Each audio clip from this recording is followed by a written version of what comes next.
Você tá cansado de estudar e mesmo assim esquecer tudo no outro dia, ou até mesmo no mesmo dia você já não lembra mais nada daquilo que você estudou? Vem comigo que eu vou te mostrar como que você vai fixar aquele conteúdo de uma memória de longo prazo, guardar aquilo para as informações ficarem mais retidas na sua mente. Olá, guerreiros e guerreiras, bem-vindos ao meu canal, onde aqui a gente aprende a estudar de verdade, não só decorar. Eu sou Igor Psique, sou estudante de Neurociência e Aprendizado, ajudo você, que é universitário, concurseiro, tem o objetivo de aprender mais e menos tempo, que quer melhorar essa forma de estudar e, consequentemente, aumentar seus estudos. Bom, se você é novo por aqui e não me conhece, caiu aqui de paraquedas, eu falo sobre estudos e ajudo estudantes a potencializar seu desempenho. Então se inscreve aqui que tem muito conteúdo que vai te ajudar em relação aos estudos. Mas sem mais delongas, como que a gente consegue fixar e guardar aquilo que a gente estuda? Esse é o problema que assombra, assim, 90% dos estudantes. Ninguém consegue estudar e memorizar a longo prazo. A maioria, assim, não consegue ter aquela memória onde consegue reter aquelas informações a longo prazo. Isso acontece porque a maioria aqui não sabe como se memoriza, não sabe como se guarda uma informação a longo prazo. E por isso eu sempre gosto de trazer o estudo do Daniel Blunt com o Jeffrey Karpit.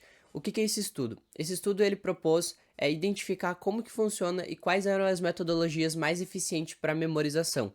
E o que eles fizeram? Eles colocaram 4 grupos de estudantes para que eles aprendessem um conteúdo e guardassem aquela informação. E o que seria isso?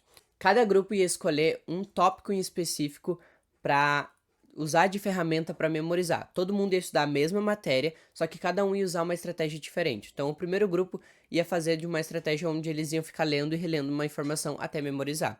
Já o outro grupo preferiu ler e fazer um resumo. Então, preferiu ler uma vez e fazer um resumo. Já o outro grupo preferiu ler, mas depois de ler não fazer mais nada e ficar tentando relembrar mentalmente. E o último grupo preferiu ficar lendo, fazer o resumo e fazer estudo por questões. Então ele preferiu fazer essa metodologia. E o que eles conseguiram concluir? Todos eles fizeram o mesmo, estudaram a mesma matéria, e no final desse estudo, o que eles fizeram? Eles fizeram um teste para ver quem tinha lembrado mais do conteúdo, quem tinha retido mais as informações. E surpreendentemente, todo mundo achou que quem sairia melhor eram os estudantes que tinham lido, relido, feito um resumo e ainda feito as questões. E isso foi errado, não foi o melhor estudante. O melhor estudante que conseguiu reter mais, o melhor estudante que conseguiu usar a melhor metodologia foi o estudante que leu uma vez e apenas tentou ficar relembrando. Por quê?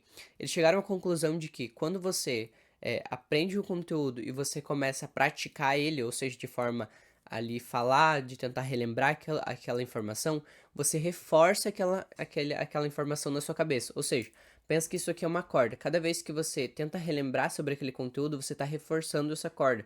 Como se fosse uma corda de fibra. Cada vez que você está pensando naquela informação de volta, aquilo reforça na sua mente e é guardado.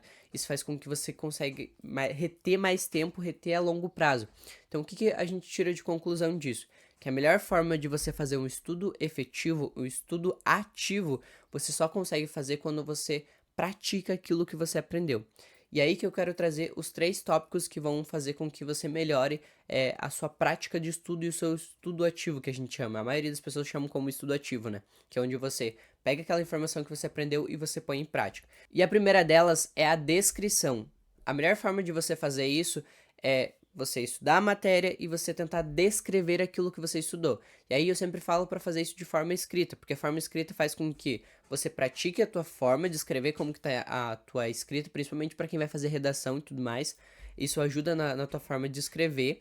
Isso faz com que você pratique de ter que relembrar aquilo que você estudou. Então pensa assim, você estudou a matéria, você fechou o livro ali.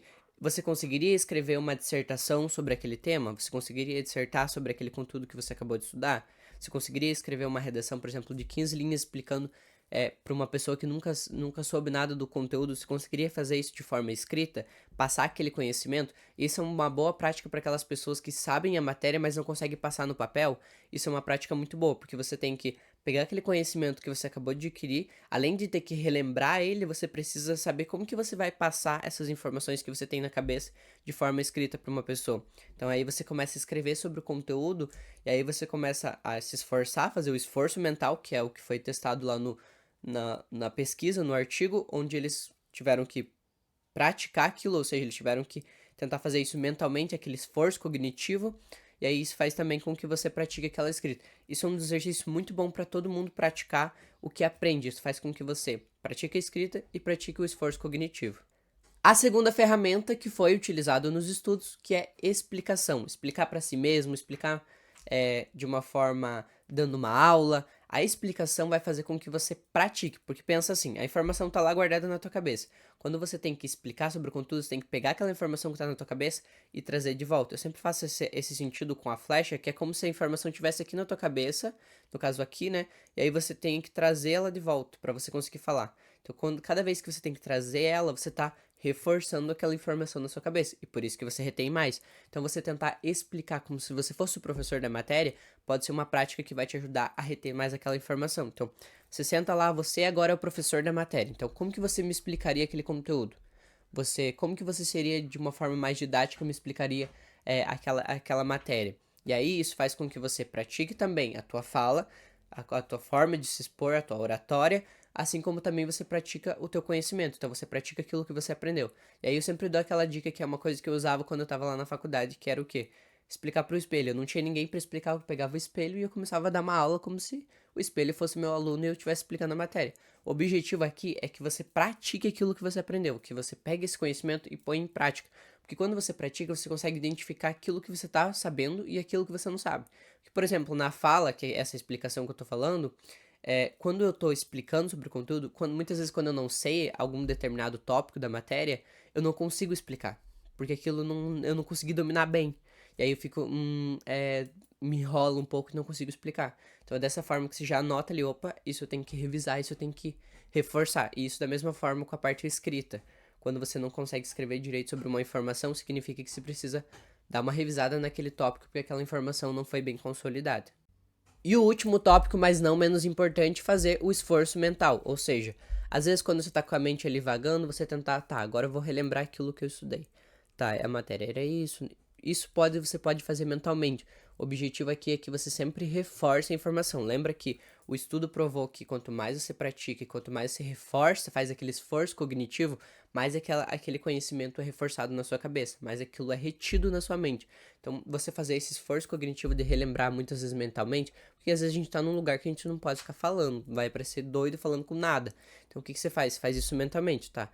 A matéria é isso, ela fala sobre isso, tal, o tópico é esse, tal. Aí, muitas vezes, quando as pessoas estão indo no ônibus, indo pra faculdade ou indo pra escola, fazer esse esforço mentalmente, tá? A matéria é isso, ela fala sobre isso, acontece isso. Isso faz com que você faça um esforço cognitivo e um esforço mental de você relembrar. Esse também é um ótimo exercício para você colocar em prática aquilo que você aprendeu e, consequentemente, guardar e fixar aquelas informações. E se você quer aprender a estudar de verdade, eu te sugiro a se inscrever aqui se você ainda não é inscrito. Eu solto vídeo segunda, quarta e sexta, sempre com conteúdos novos para te ajudar. Eu também te convido a me seguir no meu Instagram, tá aparecendo aqui pra vocês, @IgorPsico. Lá eu sempre respondo caixinha de perguntas e também já está aberta a lista de espera para a mentoria do MIP. MIP é o meu método de estudo onde eu ensino as pessoas a estudarem da forma correta, aprendendo mais e menos tempo. Então lá eu te ensino a como estudar de verdade, sem precisar de outras ferramentas, uma forma onde você consegue aprender qualquer conteúdo. Então eu te ensino a estudar de verdade, a estudar qualquer conteúdo para que você consiga ter autonomia para aprender qualquer matéria que seja. E eu espero do fundo do meu coração que esse vídeo tenha te ajudado e eu encontro vocês no próximo vídeo. Tchau!